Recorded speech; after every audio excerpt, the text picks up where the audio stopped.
الله أكبر الله أكبر لا إله إلا الله والله أكبر الله أكبر ولله الحمد. الله أكبر الله أكبر لا إله إلا الله والله أكبر الله أكبر ولله الحمد. الله أكبر الله أكبر لا إله إلا الله والله أكبر الله أكبر ولله الحمد. الحمد لله وحده والصلاة والسلام على من لا نبي بعده. أما بعد فأعوذ بالله من الشيطان الرجيم. بسم الله الرحمن الرحيم. إني وجهت وجهي للذي فطر السماوات والأرض حنيفا وما أنا من المشركين. إن صلاتي ونسكي ومحياي ومماتي لله رب العالمين لا شريك له وبذلك أمرت وأنا أول المسلمين. وقال الله سبحانه وتعالى في الكلام المجيد والفرقان الحميد: لا تدركه الأبصار وهو يدرك الأبصار وهو اللطيف الخبير.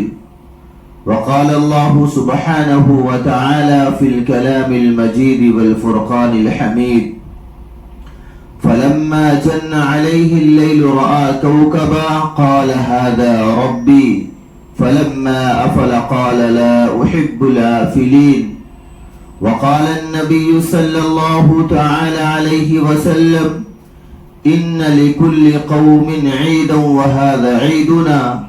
صدق الله المولانا العظيم وصدق رسوله النبي الأمين المتين الكريم ونحن على ذلك لمن الشاهدين والشاكرين والحمد لله رب العالمين. عزیزان گرامی، قابل احترام معزز حاضرین مجلس، میری پردہ نشین ماں اور بہنوں، السلام علیکم ورحمۃ اللہ وبرکاتہ. عزیزان گرامی، اللہ جل جلالہ اما نوالہ کا بے انتہا فضل ہوا، رب کائنات کا بے انتہا کرم ہوا کہ اس نے آج ایسا خوشی کا دن ہم سب لوگوں کو عطا فرمایا جس کو ہم عید الاضحیٰ کے نام سے جانتے ہیں. اور اس کے ساتھ ساتھ اللہ جل جلالہ اما نوالہ کا یہ بھی احسان ہوا کہ اس نے اپنے پیارے محبوب ہم سب کے آقا جناب محمد الرسول اللہ صلی اللہ علیہ وسلم کے امت میں پیدا فرمایا. آج کا یہ دن ذی الحجہ کی 10 تاریخ حضرت سیدنا ابراہیم علی نبینا علیہ السلام سے لے کر کے یہ اس وجہ سے جانی جاتی ہے کہ اللہ کے پیارے محبوب پیارے پیغمبر حضرت ابراہیم علی نبینا علیہ السلام اپنے لخت جگر نور نظر بیٹے حضرت اسماعیل علی نبینا علیہ السلام کے اللہ کی راہ میں قربان کرنے کے لیے لے گئے. آج کا یہ دن قربانی کا دن، آج کا یہ دن اللہ کو بہت بے حد پسند ہے کہ اللہ کے بندے اللہ کے راستے میں قربانی پیش کرتے ہیں. عزیزان گرامی، اللہ کے پیارے رسول صلی اللہ علیہ وسلم نے پوری زندگی 2 اونٹوں کی قربانی دیے، 2 جانوروں کی قربانی کیے. پہلے ایک تو اپنے نام سے اور دوسرے اپنے امتیوں کے نام سے. آقا علیہ السلام نے فرمایا، ایک میں اپنے نام سے اللہ کے راستے میں جانور کو قربان کرتا ہوں اور دوسرا اپنے امتیوں کے نام سے ان امتیوں کے نام سے جو میرے امت میں میرے امتی کے وہ لوگ جو قربانی نہیں کر سکتے، ان کے نام سے میں دوسرا جانور اللہ کے راستے میں قربان کرتا ہوں۔ قرآن میں اللہ فرماتا ہے، قل، اے میرے محبوب، اے کالی کملی والے، اے سنہری جالی والے، اے عبداللہ کے دلارے، اے آمینہ کی آنکھوں کے تارے، قل، آپ اعلان فرما دیجئے، صبح و قیامت تک آنے والے لوگوں کے سامنے یہ اعلان فرما دیجئے، ان صلاتی و نسکی و محیایا و مماتی، کہ تمہاری نماز بھی اللہ کے لیے، تمہاری قربانی بھی اللہ کے لیے، تمہاری زندگی اور موت بھی اللہ کے لیے۔ ہر عبادت پہ سب سے پہلے ترجیح دی گئی نماز کے بارے میں۔ اللہ پاک قرآن میں فرماتا ہے، قل ان صلاتی و نسکی و محیایا و مماتی للہ رب العالمین، کیا ہے میرے پیارے پیغمبر، آپ اعلان فرما دیجئے کہ نماز بھی اللہ کے لیے، قربانی بھی اللہ کے لیے، اور زندگی اور موت بھی اللہ کے لیے۔ اللہ کے علاوہ کوئی مشکل کشا نہیں، اللہ کے علاوہ کوئی حاجتوں کو پورا کرنے والا نہیں، اللہ کے علاوہ کوئی بگڑی بنانے والا نہیں، اللہ کے علاوہ کوئی دکھ درد دور کرنے والا نہیں، اللہ کے علاوہ کوئی روزی دینے والا نہیں۔ قرآن میں کہتا ہے، ان اللہ علی کل شیء قدیر، میرا رب، آپ کا رب وہ رب ہے جو ہر چیز پر قدرت رکھتا ہے۔ عزیزان گرامی، آج کا یہ دن ذی الحجہ 10ویں تاریخ ہے، اس کو ہم کیوں یاد کرتے ہیں؟ آئیے حدیث مبارکہ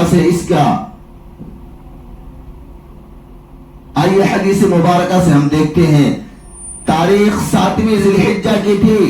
اللہ پاک نے اپنے پیارے پیغمبر سیدنا ابراہیم علی نبینا علیہ الصلوۃ والسلام کو خواب میں دکھائے کہ اے میرے پیارے پیغمبر، اے میرے خلیل، آپ میرے راستے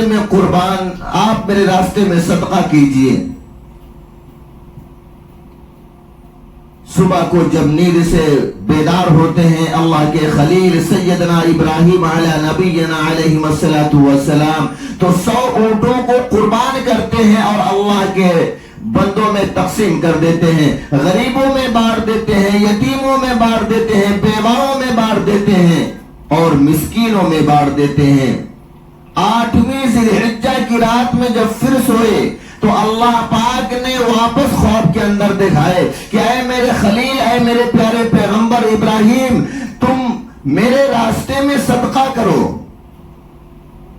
جب صبح میں نیند سے بیدار ہوتے ہیں، اس کے بعد سیدنا ابراہیم علی نبینا علیہ الصلوۃ والسلام 100 اونٹوں کے قربانی پیش کرتے ہیں اور اس کے بعد اس کے گوشت کو غریبوں میں، یتیموں میں، مسکینوں میں، بیواؤں میں تقسیم کر دیتے ہیں۔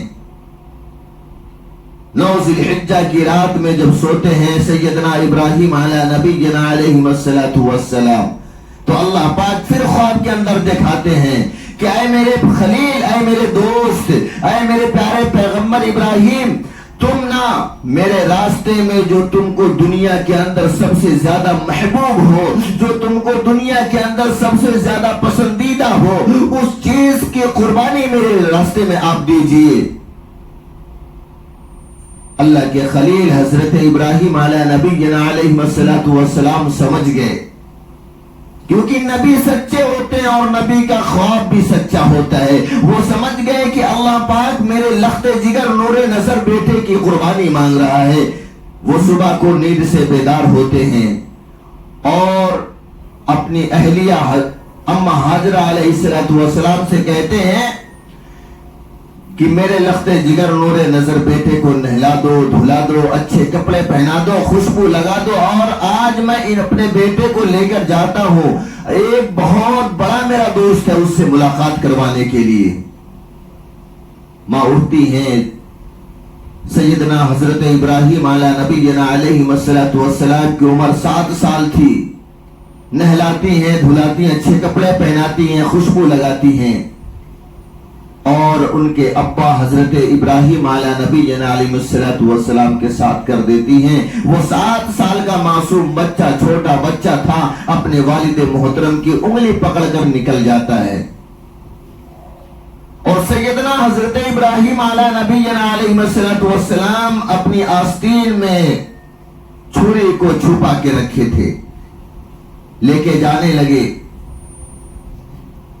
راستے میں پہنچتے ہیں تو حضرت ابراہیم علیہ نبی علیہ السلام کا پہلے حسب معمول یہ تھا کہ صبح کے وقت اپنے بیٹے کو لے کر تفریح کرنے کے لیے نکلتے تھے، اور بیٹا جو تھا حضرت اسماعیل علیہ نبی علیہ السلام وہ دوڑ لگاتے تھے، اور پیچھے سے وہ کہتا تھا کہ ابو مجھے آپ پکڑو۔ حضرت ابراہیم علیہ السلام دوڑ کر اپنے بیٹے کو پکڑتے تھے، جب پکڑتے تھے تو کبھی ابا دوڑ لگاتے تھے، بیٹا پکڑتا تھا، اور کبھی بیٹا دوڑ لگاتا تھا، ابا پکڑتا تھا۔ اس دن یہ ہوا کہ حضرت ابراہیم علیہ نبی علیہ السلام اپنے لخت جگر نور نظر بیٹے کو اپنے ہاتھ سے کی انگلیوں سے پکڑ کر اس کو لے کے جانے لگے۔ راستے میں جب پہنچتے ہیں تو حسب معمول وہ بچہ دوڑنے لگتا ہے اور کہتا ہے ابا میں دوڑ رہا ہوں، آپ مجھے پکڑو، ابا میں دوڑ رہا ہوں، آپ مجھے پکڑو۔ لیکن حضرت ابراہیم علیہ نبی علیہ السلام نہیں دوڑ رہے تھے، بچے کو دوڑ کے نہیں پکڑ رہے تھے۔ وہ پریشان ہوا، بار بار کہنے لگا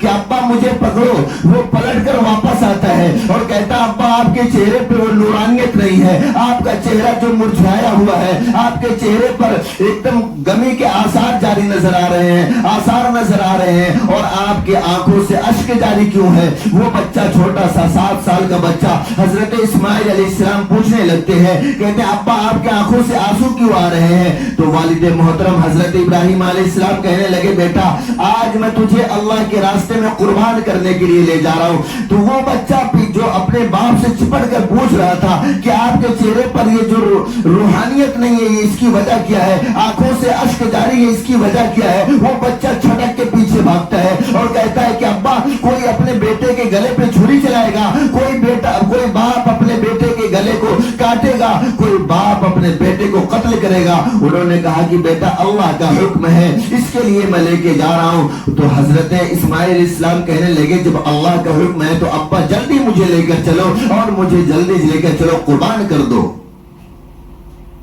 اس وقت شیطان جو تھا وہ پہلی بار سچ بولا تھا۔ شیطان جب یہ سنا کہ اسماعیل بھی تیار ہو گیا اور یہ ابراہیم اپنے بیٹے کو اللہ کے راستے میں لے کے جا کے قربان کرے گا، تو شیطان حلیہ اپنا چینج کیا، ہپا جبا کپا، سر پہ امامہ، بڑی بڑی داڑھی، ضعیف بن گیا، ایک ہاتھ میں لکڑی لیا، دوسرے ہاتھ میں تسبیح لیے اما حاجرہ علیہ السلام کے پاس پہنچا اور بولا آپ کا بیٹا کدھر ہے؟ اسماعیل کہاں ہے؟ اما حاجرہ نے کہا میں نے صبح میں نہلایا تھا، دھلایا تھا، اچھے کپڑے پہنے، خوشبو لگائے، وہ اپنے والد کے ساتھ ان کے کسی بہت بڑے دوست سے ملنے گئے۔ بولے وہ دوست سے ملنے نہیں گئے ہیں، وہ تو تمہارے بیٹے کو لے کے جا کے اللہ کے راستے میں قربان کرنے کے لیے لے کے گئے ہیں۔ اما حاجرہ علیہ السلام کہنے لگتی ہیں کہ اللہ کے راستے میں قربان کرنے لے کے گئے تو کوئی بات نہیں، اللہ پاک نے مجھے ایک اولاد دی تھی، اگر 1000 بھی اولاد اللہ پاک مجھے دیتا تو اللہ اپنے راستے میں اس کی قربانی مانگتا۔ تو یہ حاجرہ اپنے 1000 لڑکوں کو، 1000 اولادوں کو قربان کر دیتی۔ وہ شیطان سمجھ گیا کہ اب یہاں پہ بات بننے والی نہیں، اس کے پیٹ میں درد ہونا شروع ہوا۔ وہ بھاگتا ہوا حضرت اسماعیل علیہ السلام کے پاس پہنچا اور بولا بیٹا تم کہاں جا رہے ہو؟ اس نے کہا، حضرت اسماعیل علیہ السلام نے کہا کہ میرے ابا کے دوست سے ملنے جا رہے ہیں۔ تو انہوں نے کہا بیٹا تم کو تمہارے ابا کسی دوست سے ملانے نہیں لے کے جا رہے، بلکہ تم کو اللہ کے راستے میں قتل کرنے لے کر جا رہے، اللہ کے راستے میں قربان کرنے کے لیے لے کر جا رہے۔ وہ 7 سال کا معصوم بچہ کہتا ہے جب اللہ کے راستے میں قربان کرنے کے لیے لے کے جا رہے تو میں تیار ہوں۔ عزیزان گرامی وہ 7 سال کا معصوم بچہ تھا۔ حضرت اسماعیل علیہ السلام کہنے لگے کہ مجھے ابا جلدی لے کر چلو، اور جس جگہ پر قربان کرنا حضرت ابراہیم علیہ السلام اپنے بیٹے کی قربانی پیش کر رہے تھے. آج بھی حاجی حج پہ جاتے ہیں تو اس جگہ کو دیکھنے کے لیے ضرور جاتے ہیں. وہ مینا کا میدان تھا, وہ قریب آنے لگا. حضرت ابراہیم علیہ نبی علیہ السلام اپنے 7 سال کے اس لخت جگر کو, نور نظر کو لے کے اس مینا کے میدان میں پہنچتے ہیں اور اس جگہ پر لٹا دیتے ہیں. لٹانے کے بعد جب باپ اپنے بیٹے کے گلے پہ چھری چلانے کے لیے جا رہا تھا, بیٹا کھڑا ہو گیا, بولا ابا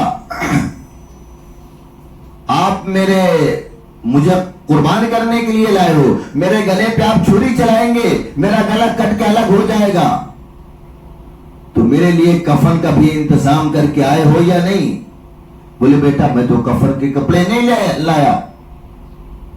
اس 7 سال کے معصوم بچے نے کہا کہ میرے بدن پہ یہ چادر لپٹی ہوئی ہے, اس چادر کو رکھو اور جب میرا گلا کٹ جائے تو میری اس چادر کے اندر مجھے کفن دے دینا.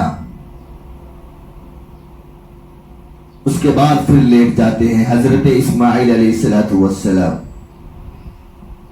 پھر باپ جب چھری چلانے جاتے پھر اٹھ کے کھڑے ہو جاتے اور کہتے ابا گھر سے مجھے لے کر آ رہے تھے تو ایک بار مجھے بتلا دیتے, میں اپنی امی کے پیشانی کو بوسہ دے دیتا, میں اپنی اماں سے الوداع کہہ دیتا, میری ماں میرے چہرے کو پکڑ کر میری پیشانی کو بوسہ دے دیتی, آخری مرتبہ تو میں بتا کے آ جاتا, ماں سے کہہ کے آ جاتا, ماں سے سلام کر کے آ جاتا.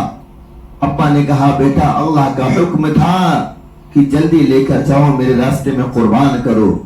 میں نے سمجھا کہیں ایسا نہ ہو ماں کی ممتا آنے پر مجبور کر دے, اس کے لیے بیٹا میں نے بتلایا نہیں.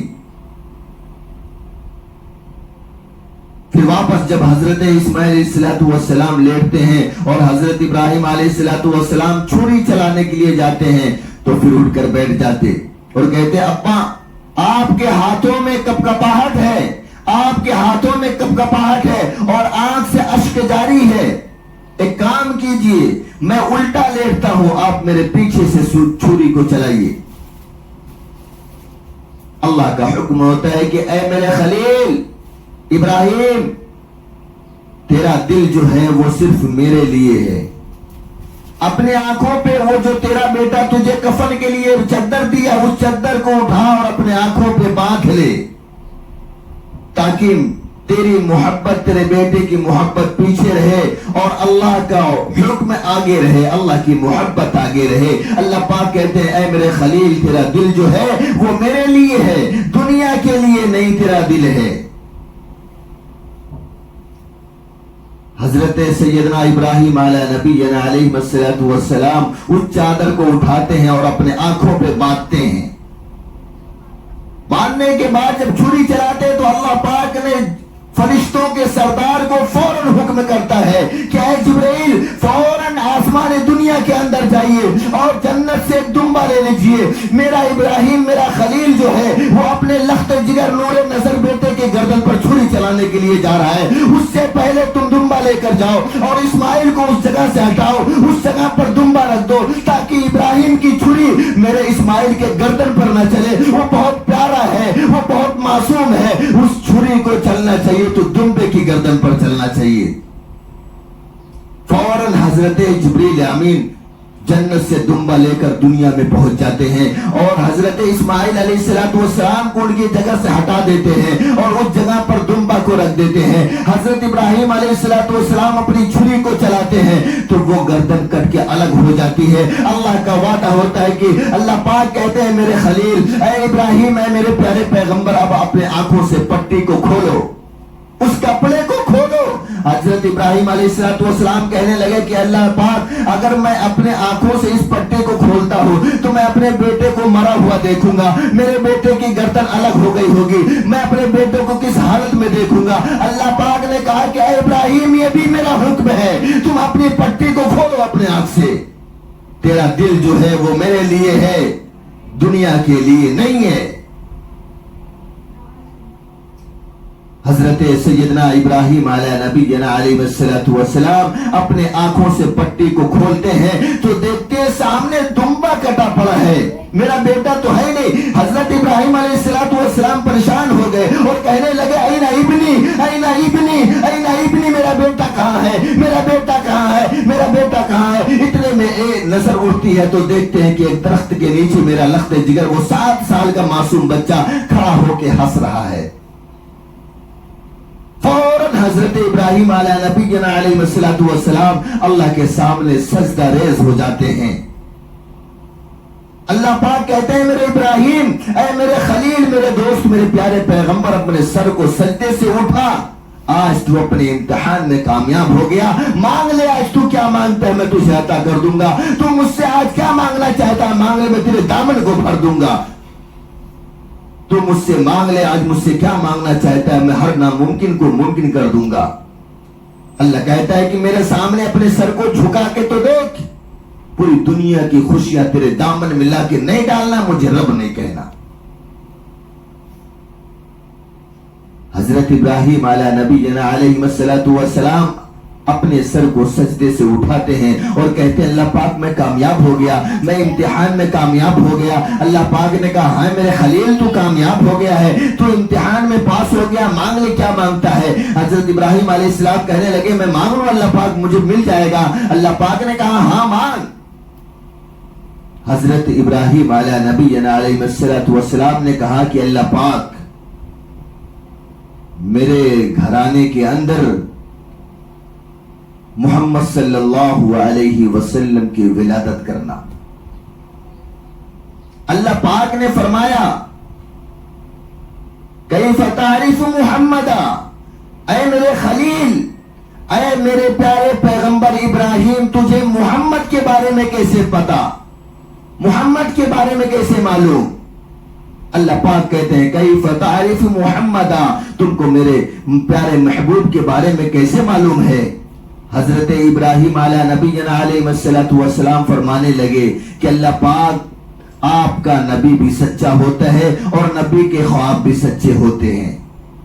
میں خواب دیکھا تھا کہ آپ کے عرش کو خواب میں دیکھا اور عرش کے چاروں پائے کے اوپر میں نے محمد لکھا ہوا دیکھا تھا، عرش کے اوپر بلیک بورڈ تھا اس پہ محمد کا نام لکھا ہوا دیکھا تھا۔ میں نے خواب کے اندر 8 جنتوں کا دیدار کیا، جنت کے دروازے پر محمد کا نام لکھا تھا، جنت کے اندر میں انٹری مارتا ہوں اس کی دیواروں پہ محمد کے نام لکھا ہوا دیکھا، جنت کے اندر میں کیاریوں میں گیا وہاں پہ محمد کے نام لکھے ہوئے دیکھے، جنت کے اندر جو درخت ہے اس درخت پر میں نے محمد کے نام لکھے ہوئے دیکھے، جنت کے درخت کے پتے پتے پر میں نے محمد کا نام لکھا ہوا دیکھا، جنت کے اندر جو حوریں تھی اس کے گردن پہ میں نے محمد کے نام لکھے ہوئے دیکھے، اور اللہ پاک میرے عرش کے پاس میں نے فرشتوں کی بہت بڑی جماعت دیکھی، ہر فرشتوں کی پیشانی پر محمد کا نام لکھا ہوا تھا۔ میں 7ویں آسمان پر آتا ہوں وہاں محمد کے نام کو لکھا ہوا دیکھا، 6ٹھے آسمان میں پہنچا وہاں پہ محمد کے نام کو لکھا ہوا دیکھا، 5ویں آسمان پہ آیا وہاں پہ محمد کے نام کو لکھا ہوا دیکھا،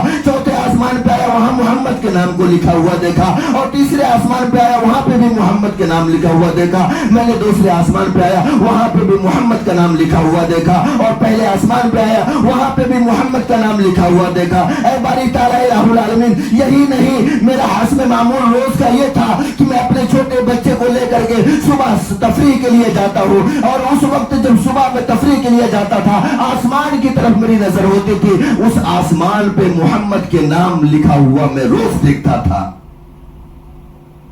الہ العالمین، آپ کا نبی سچا ہوتا ہے اور نبی کے خواب سچے ہوتے ہیں۔ اللہ پاک نے کہا کیف تعریف محمد، اللہ نے فوراً دعا کو قبول کر لیا،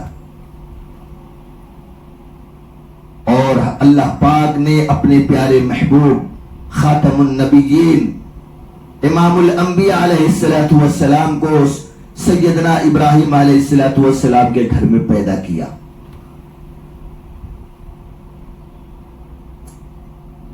حضرت ابراہیم علیہ نبی علیہ السلام، نمرود تھا، اس نے آگ میں ڈالا،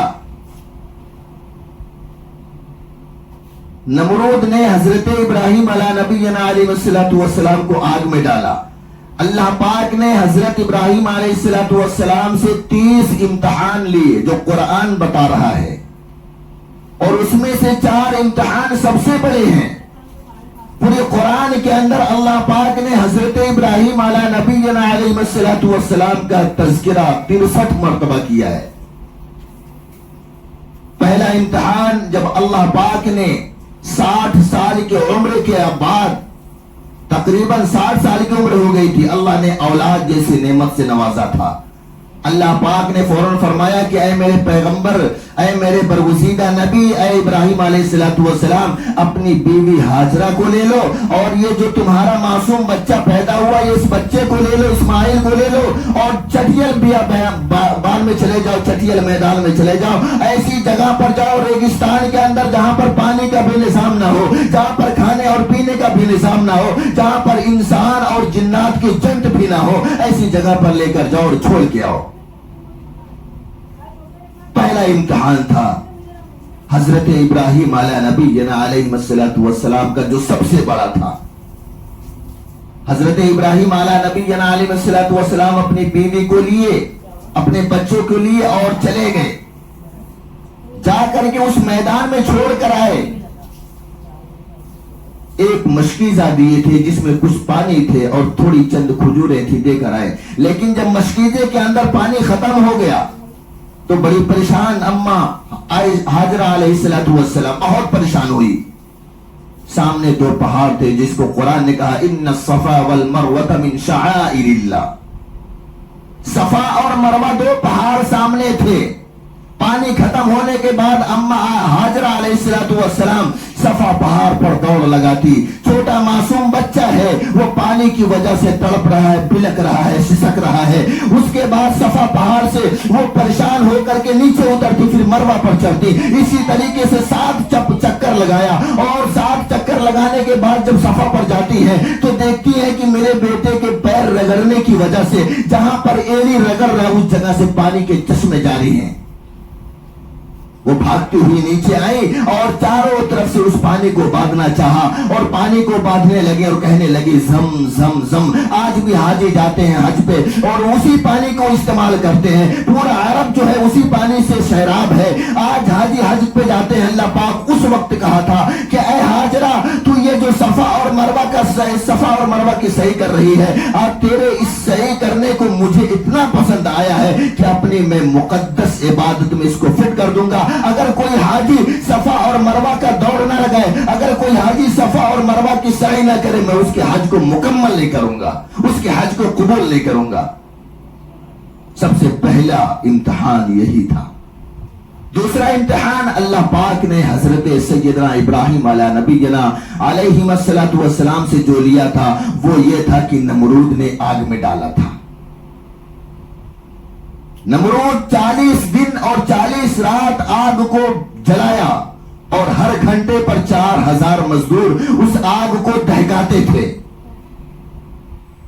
40 دن کے بعد ایک رات ایسی آتی ہے کہ نمرود ظالم بادشاہ اعلان کیا کہ کل آگ کے حوالے ابراہیم کو کیا جائے گا۔ کسی کو موت اس کی پتہ چل جائے، اس کا عالم کیا ہوگا، بیوی بچے کتنا یاد آئیں گے، رشتہ دار کتنا یاد آئیں گے، دوست احباب کتنے یاد آئیں گے۔ اس وقت حضرت ابراہیم علیہ السلام کو بھی یاد آتا رہا ہوگا کہ نمرود بادشاہ نے کہہ دیا کہ صبح میں آگ کے حوالے کریں گے۔ صبح کا رات کا وقت تھا، حضرت ابراہیم علیہ السلام اپنے لو کو اپنے رب سے لگا کر اپنے رب سے اپنا رشتہ مضبوط کر کے بیٹھے ہوئے تھے۔ اتنے میں بارش کے فرشتے آئے، پانی کے اوپر حکومت کرنے والے فرشتے آتے ہیں اور کہتے ہیں کہ ابراہیم، ہم پانی کے اوپر حکومت کرتے ہیں، رب نے ہم کو قدرت دی ہے، طاقت دی ہے پانی کے اوپر، اگر آپ کو ہماری مدد کی ضرورت ہو تو بولیے، ہم ایسی بارش کروائیں گے کہ آپ کی پلک بھی جھپکنے نہیں پائے گی۔ یہ جو 40 دن اور 40 رات اس آگ کو دہکایا گیا تھا، آپ کے پلک جھپکنے تک اس آگ کو ہم ستیہ ناش کر دیں گے۔ حضرت سیدنا ابراہیم علیہ السلام نے فرمایا لا حاجت لی الیکم، تم چلے جاؤ، تمہارے مدد کی مجھے ضرورت نہیں ہے۔ وہ فرشتوں کی جماعت جو پانی کے اوپر حکومت کر رہی تھی وہ کہنے لگی اگر آپ مجھ سے مدد لیں گے ہم دریاؤں سے بھی پانی لے کر آئیں گے, آسمانوں سے بھی پانی لائیں گے, سمندروں سے بھی پانی لائیں گے, پہاڑ کی چوٹیوں سے بھی پانی لائیں گے, اور آپ کے پل جھپکنے تک یہ آگ کی ستیہ ناش کر دیں گے ہم. اور ایسی آگ تھی, حدیث کی کتابوں میں ملتا ہے کہ اس کے شعلے آسمان کی بلندیوں سے بات کر رہے تھے. آسمان کی بلندی پہ کوئی پرندہ بھی اڑتا تھا تو وہ جل کے خاک ہو کے نیچے گر جاتا تھا. حضرت ابراہیم علیہ السلام نے کہا لا حاجت لی الیکم, چلے جاؤ تمہارے مدد کی مجھے ضرورت نہیں ہے, تمہاری ضرورت نہیں ہے. اس کے بعد کچھ دیر کے بعد پھر دوسرے فرشتے آتے ہیں جو ہواؤں کے اوپر حکومت کرتے ہیں. وہ فرشتوں کی جماعت آئی اور کہنے لگی اے ابراہیم اللہ پاک نے ہم کو ہواؤں کے اوپر حکومت دی ہے, قدرت دی ہے, آپ ہم سے مدد چاہتے ہیں, اگر آپ کہیں تو ہم پل بھر میں مشرق سے مغرب تک اس آگ کو پہنچا دیں گے. جس جگہ پر آگ ہے یہاں پہ اس کا نام و نشان نہیں رہے گا. حضرت ابراہیم علیہ السلام کہنے لگے لا حاجت لی الیکم, چلے جاؤ تمہارے بھی مدد کی مجھے ضرورت نہیں ہے.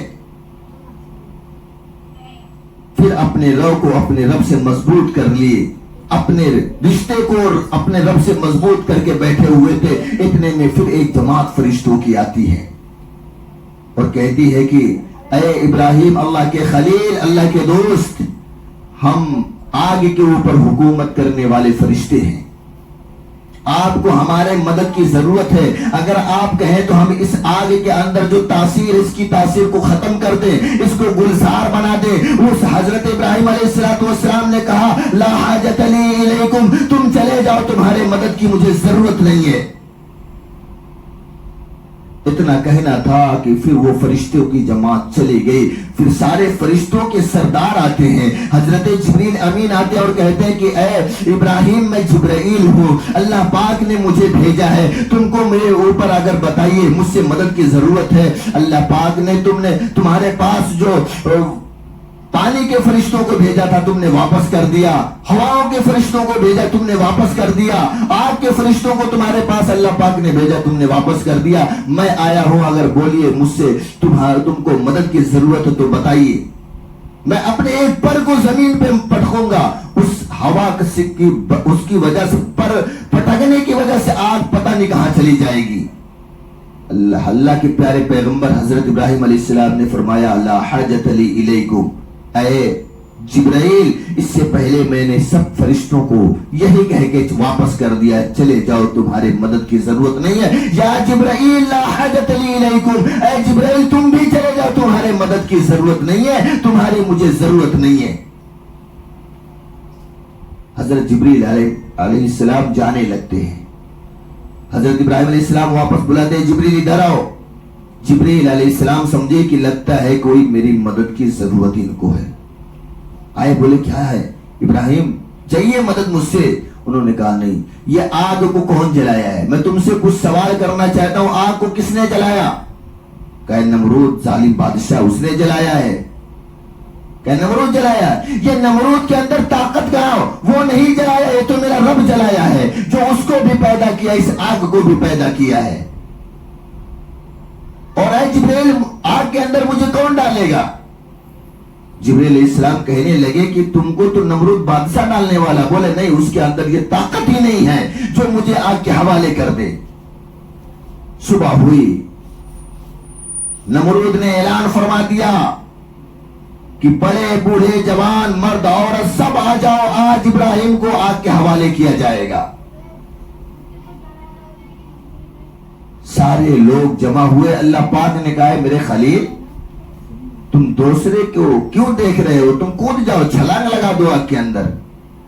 حضرت ابراہیم علیہ نبی جنا علیہ السلام آگ کے اندر چھلانگ لگا دیے. اللہ نے فوراً قرآن کی آیت نازل فرما دی, قلنا یا نار کونی بردا وسلاما علی ابراہیم, کہ اے آگ تو سلامتی والی ہو جا, اے آگ تو ٹھنڈی ہو جا میرے ابراہیم کے لیے. اگر تو ٹھنڈی نہیں ہوئی, میرے ابراہیم کا روما بھی اگر بیکا ہوا تو تجھے جہنم کی آگ کے اندر ٹھوس کے رکھ دوں گا.